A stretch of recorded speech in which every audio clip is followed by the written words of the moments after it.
ஆஸ்துமாக்கு அலோபதியில் ட்ரீட்மெண்ட்டே கிடையாது, இதுக்கு முழுமையான தீர்வே கிடையாது அப்படின்னு நிறைய பேர் சொல்றதை நம்ம கேள்விப்பட்டிருக்கோம்.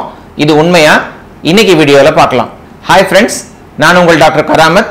இது தமிழ் டாக்டர் சேனல்.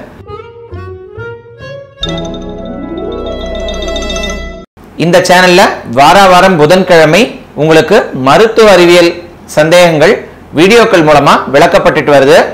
இந்த வீடியோக்களை தொடர்ந்து பார்க்க இந்த சேனலை சப்ஸ்கிரைப் செய்யுங்க. இன்னைக்கு நம்ம பார்க்க போற இந்த குறு வீடியோல ஆஸ்துமாக்கு அலோபதியில தீர்வு இருக்கா, கியூர் இருக்கா அப்படின்னு தான் பார்க்க போறோம். முதல்ல ஒரு விஷயம் தெளிவுபடுத்த விரும்புறேன். அலோபதிங்கிற சொல் பிரயோகமே தவறானது அப்படிங்கறத என்னோட நம்பிக்கை. இது அலோபதி இல்லாம மாடர்ன் சயின்டிபிக் மெடிசன் அப்படின்னு தான் சொல்லணும், நவீன அறிவியல் மருத்துவம். ஏன்னா இந்த மருத்துவத்துல அறிவியல் ரீதியா எதை நிரூபிக்கப்பட்டிருக்கோ அதன் மூலமா மருத்துவம் செய்யப்படுது. சரி, இன்னைக்கான தலைப்புக்கு வருவோம். ஆஸ்துமாக்கு அலோபதியில ட்ரீட்மெண்ட் கிடையாது. இதுல நம்ம புரிஞ்சுக்க வேண்டிய விஷயம் என்னன்னா, ஆஸ்துமா அல்லது வீசிங் அதுவும் நிமோனியாவோ டைபாய்டு மாதிரி நோய்களோ ஒண்ணு கிடையாது. ஏன்னா நிமோனியா டைபாய்டு போன்ற நோய்கள்ல வெளியிலிருந்து ஒரு கிருமி நம்ம தாக்குது. ஸோ அதுல ட்ரீட்மெண்ட் அல்லது கியூர் அப்படின்னா அந்த கிருமியை கொல்றதுக்கான மருந்துகளை நம்ம கொடுக்கிறோம். வீசிங் அல்லது ஆஸ்துமா நம்ம பாடியோட ஒரு ரியாக்ஷன், அது நம்ம பாடியோட ஒரு குணம். சில ட்ரிகர்ஸ்க்கு, சில காரணிகளுக்கு நம்ம பாடி எப்படி ரியாக்ட் செய்யுதோ அதை பொறுத்து அல்லது வீசிங் அல்லது ஆஸ்துமா நமக்கு வெளிப்படுதுன்னு பார்த்திருக்கோம். அப்போ இத மற்ற நோய்கள் மாதிரி கியூர் பண்றோம் அப்படின்னு சொல்றதே தவறான வார்த்தை பிரயோகம். இத நம்ம கண்ட்ரோல் செய்யறோம்.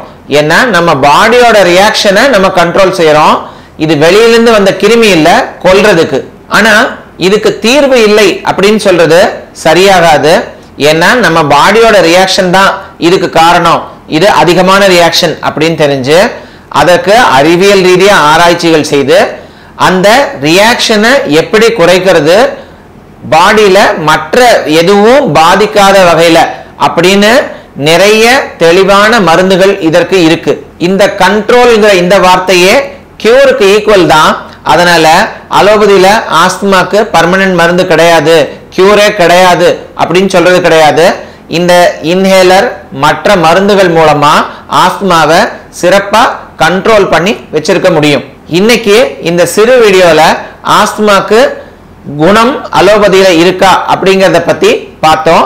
இந்த வீடியோ உங்களுக்கு பிடிச்சிருந்ததுன்னா லைக் செய்யுங்க, மற்ற உறவினர்களுக்கும் நண்பர்களுக்கும் ஷேர் செய்யுங்க, இந்த சேனலை சப்ஸ்கிரைப் செய்யுங்க. அடுத்த வீடியோவில் சந்திக்கும் வரை நன்றி.